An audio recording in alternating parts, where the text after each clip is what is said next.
আসসালামু আলাইকুম friends, welcome to my channel tutorial boss. আজকে আমি দেখাবো কিভাবে আপনার ল্যাপটপ বা পিসির অটো স্টার্ট অ্যাপগুলো বন্ধ করবেন, ডিসেবল করবেন।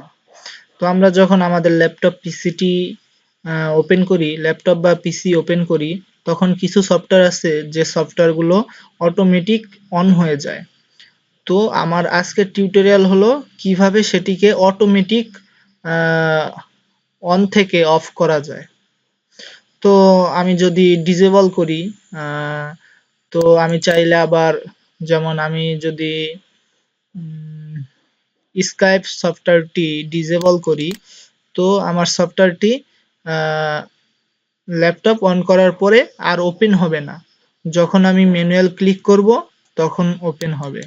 তো চলুন দেখা যাক কিভাবে এটি করা যায়।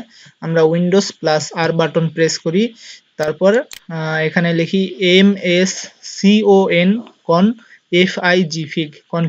ms config, তারপর ওকে প্রেস করি, তারপর স্টার্ট আপ এখানে ক্লিক করি, তারপর ওপেন টাস্ক ম্যানেজার ক্লিক করি। তারপর দেখুন স্কাইপ এনাবল আছে, স্ট্যাটাস এনাবল আছে, এখান থেকে আমরা ডিসেবল করে দিই। তারপর দেখুন আর কি কি এনাবল আছে সেগুলো ডিসেবল করেন।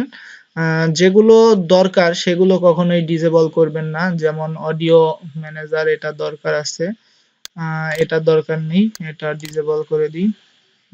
এটা দরকার আছে, যেমন এটা দরকার নেই, এটা আমাদের যখন লাগবে তখন আমরা ওপেন করে কাজ করব, ডিসেবল করে দিই। এরকম সবগুলো ডিসেবল করে দিই। দেখুন আমার লাস্ট BIOS টাইম মাত্র 4.5 সেকেন্ডস, কারণ আমার সবগুলো বন্ধ থাকে।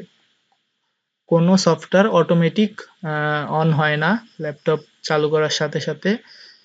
আমি সবসময় ম্যানুয়াল ক্লিকের মাধ্যমে আমার সফটওয়্যারগুলো ওপেন করি। তো আমার এই টিউটোরিয়াল যদি কারো উপকারে লেগে থাকে, অবশ্যই আমার এই ভিডিওতে লাইক, কমেন্ট এবং শেয়ার করবেন এবং আমার চ্যানেলটি সাবস্ক্রাইব করবেন। তো আজকের টিউটোরিয়াল এই পর্যন্তই। পরবর্তী টিউটোরিয়ালে দেখা হবে ইনশাল্লাহ। আল্লাহ হাফিজ।